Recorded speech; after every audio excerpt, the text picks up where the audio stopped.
Lava அக்னி 3ங்கிற இந்த மொபைலை பார்த்தா இந்த வீடியோ பார்க்க போறோம். வீடியோ ஸ்டார்ட் பண்ண முன்னாடி சப்ஸ்கிரைப் பண்ணலாம் அப்படின்னா சப்ஸ்கிரைப் பண்ணிக்கோங்க. பக்கத்துல பெல் ஐக்கான கிளிக் பண்ணிக்கோங்க. இன்ஸ்டாகிராம்ல ஃபாலோ பண்ணலாம் அப்படின்னா இதே இன்ஸ்டாகிராம் ஐடி லிங்க் டிஸ்கிரிப்ஷன் கொடுத்துருக்கேன். கிளிக் பண்ணி ஃபாலோ பண்ணிக்கோங்க. ஸ்டார்ட் பண்ணலாமா?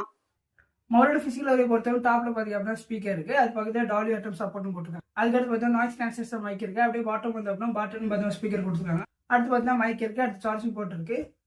அடுத்து சிம் ஸ்லாட் இருக்கு. சிம் ஸ்லாட் பொறுத்தவரை ஓப்பன் பண்ணோம் அப்படின்னா 2 நானோ சிம் போட்டுக்க முடியும்.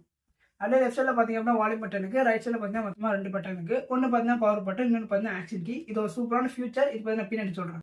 டிஸ்பிளே பொறுத்தவரை மொத்தமாக அந்த மொபைல் பார்த்தா 2 டிஸ்பிளே இருக்கு. முன்னாடி பார்த்தீங்கன்னா டிஸ்பிளே இருக்கும், பின்னாடி பார்த்தீங்கன்னா கேமரா பக்கத்தில் ஒரு டிஸ்பிளே இருக்கும். ஃபர்ஸ்ட் மெயின் டிஸ்பிளே பார்த்தலாம் 6.7 இன்ச்சுக்கான 1.5 கிலோ எஸ்எஸ் உள்ள 3D கேவ்ட் ஆம்லோட் டிஸ்பிளே இருக்கு. ரெஃப்ரெஷ் ரேட் பார்த்தீங்கன்னா 120 ஹெர்ட்ஸ் ரெஃப்ரெஷ் ரேட் இருக்கு.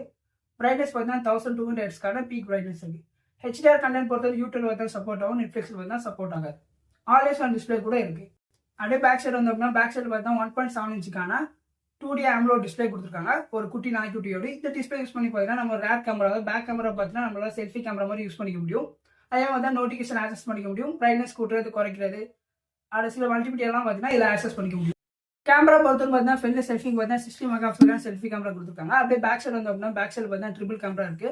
50 மெகாபிக்சலுக்கான மெயின் கேமராவும் 8 மெகாபிக்சலுக்கான அல்ட்ரா வைட் கேமராவும் 8 மெகாபிக்சலுக்கான டெலிஃபோட்டோ கேமரா இருக்கு. வீடியோ குவாலிட்டி பொறுத்தவரை ஃப்ரண்ட்ல பார்த்தீங்கன்னா ஃபுல் ஹெச்ல வீடியோ எடுத்துக்க முடியும். பேக் சைடில் பார்த்தீங்கன்னா 4Kல 30 fps வீடியோ எடுத்துக்கலாம். கனெக்டிவிட்டி பொறுத்தவரை பார்த்தீங்கன்னா 14 5G பேண்ட் இருக்கு. வைஃபை பார்த்தீங்கன்னா 6E இருக்கு. ப்ளூடூத் பார்த்தீங்கன்னா 5.4 கொடுத்துருக்காங்க. NFC சப்போர்ட் பார்த்தீங்கன்னா இந்த மொபைலில் கிடையாது.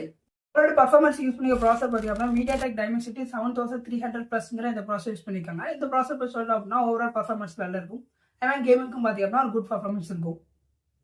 பேட்டரி பொறுத்தவரை பார்த்தா 5000 mAh பேட்டரி இருக்கு. சார்ஜ் பண்ணி பார்த்தீங்கன்னா 66 வாட்ஸ்க்கான அடாப்டரும் இருக்கு. மொபைலோட OS பொறுத்தவரை பார்த்தீங்கன்னா ஸ்டாக் Android 14 கொடுத்துருக்காங்க. எந்த ஒரு பாட்வேர்ட்ஸுமே இருக்காது, தேவையில்லாத ஆப்ஸ் எதுவுமே இருக்காது. அப்டேட் பொறுத்தவரை பார்த்தீங்கன்னா 3 வருஷத்துக்கான சாஃப்ட்வேர் அப்டேட்டும் 4 வருஷத்துக்கான செக்யூரிட்டி பேட்ச் அப்டேட்டும். மொபைலோட ஸ்டோரேஜ் ரேம் அண்ட் ரோம் பொறுத்தவரை ரேம் பார்த்தீங்க அப்படின்னா 8GB ரேம்ல இருக்கு. ரேம் டைப் LPDDR5 கொடுத்துருக்காங்க. ஸ்டோரேஜ் பொறுத்தவரை பார்த்தீங்கன்னா 128GB and 25GB இருக்கு. ஸ்டோரேஜ் டைப் பார்த்தீங்கன்னா UFX 3.1 கொடுத்துருக்காங்க. ஓவரால் இந்த மொபைல் பற்றி சொல்லணும் அப்படின்னா ஓவரால் பர்ஃபார்மன்ஸ் பார்த்தீங்கன்னா மொபைல் நல்லாவே இருக்கும். இந்த மொபைல் எனக்கு பிடிச்ச 2 விஷயம் பார்த்தீங்கன்னா பேக் சைடில் இருக்க அந்த டிஸ்பிளே தான். ஒரு ஸ்மார்ட் வாட்ச் டிஸ்பிளே கொடுக்க அதுமாதிரி கொடுத்துருக்காங்க. அதே பார்த்தீங்கன்னா சில விஷயம் நம்மளால பார்த்தீங்கன்னா ஆக்சஸ் பண்ணிக்க முடியும். அடுத்து மெயினான விஷயம் பார்த்தீங்கன்னா இந்த ஆக்ஷன் கீ பட்டன் தான். இது வந்து ஐஃபோனில் பார்த்தீங்கன்னா ஆக்ஷன் பட்டன் சொல்லி கொடுத்துருப்பாங்க. அதே மாதிரி பார்த்தீங்கன்னா இந்த மொபைலும் பார்த்தீங்கன்னா ஆக்ஷன் கீ பட்டன் இருக்கு. இந்த பட்டன் யூஸ் பண்ணி பார்த்தீங்க அப்படின்னா ஸ்க்ரீன்ஷாட் எடுக்கிறது, ஆப் ஓப்பன் பண்ணுறது, கேமரா ஓப்பன் பண்ணுறது, இது மாதிரி பார்த்தீங்கன்னா சில விஷயத்தை பார்த்தீங்கன்னா நம்மளால கஸ்டமைஸும் பண்ணிக்க முடியும். அதே மாதிரி இந்த மொபைலோட பாக்ஸ்ல பார்த்தீங்கன்னா ஒரு கார்டு வரும், ஃப்ரீ ஹோம் ரீப்ளேஸ்மெண்ட் கார்டு. இந்த கார்டு இருந்துச்சு அப்படின்னா மொபைல் வாங்கி 1 இயர்க்குள்ள மொபைல் ஏதாவது ஹார்ட்வேர் இஷ்யூ வந்துச்சு அப்படின்னா அவங்களே மொபைலை பார்த்தீங்கன்னா ரீப்ளேஸ் பண்ணி தந்துருவாங்க. இதுவுமே பார்த்தீங்கன்னா சூப்பரான விஷயம். மொபைலோட பிரைசிங் பொறுத்துன்னு பார்த்தீங்கன்னா நீங்கள் சார்ஜரோட வாங்கிங்க அப்படின்னா 23,000 வரும். சார்ஜர் வேண்டாம் அப்படின்னா 21,000 வாங்கிக்கலாம். இது பார்த்தா ஒரு நல்ல ஆப்ஷன் தான். உங்களுக்கு சார்ஜர் வேணா எக்ஸ்ட்ரா 2,000 கொடுத்து வாங்கிக்கலாம். வேணாம் அப்படின்னா அந்த பிரைசிங் கம்பெனி 21,000 கொடுத்து வாங்கிக்கலாம். நான் இந்த வீடியோவில் பார்த்தா இந்த மொபைலோட ஸ்பெசிஃபிகேஷன் மட்டும் தான் சொல்லியிருப்பேன். இந்த மொபைலை பற்றி வேற டவுட்ஸ் இருந்துச்சு அப்படின்னா கீழே கமெண்ட் பண்ணுங்க, கண்டிப்பாக வந்து ரிப்ளை பண்ணுவேன். இது மாதிரி வீடியோஸ்லாம் பார்த்து சேனலை சப்ஸ்கிரைப் பண்ணிக்கோங்க, பக்கத்தில் பெல் ஐக்கானை கிளிக் பண்ணிக்கோங்க. இன்ஸ்டாவில் ஃபாலோ பண்ணலாம் அப்படின்னா இதான் இன்ஸ்டாகிராம் ஐடி லிங்க் டிஸ்கிரிப்ஷன் கொடுத்துருக்கேன். கிளிக் பண்ணி ஃபாலோ பண்ணிக்கோங்க. அடுத்த வீடியோவில் பார்க்கலாம்.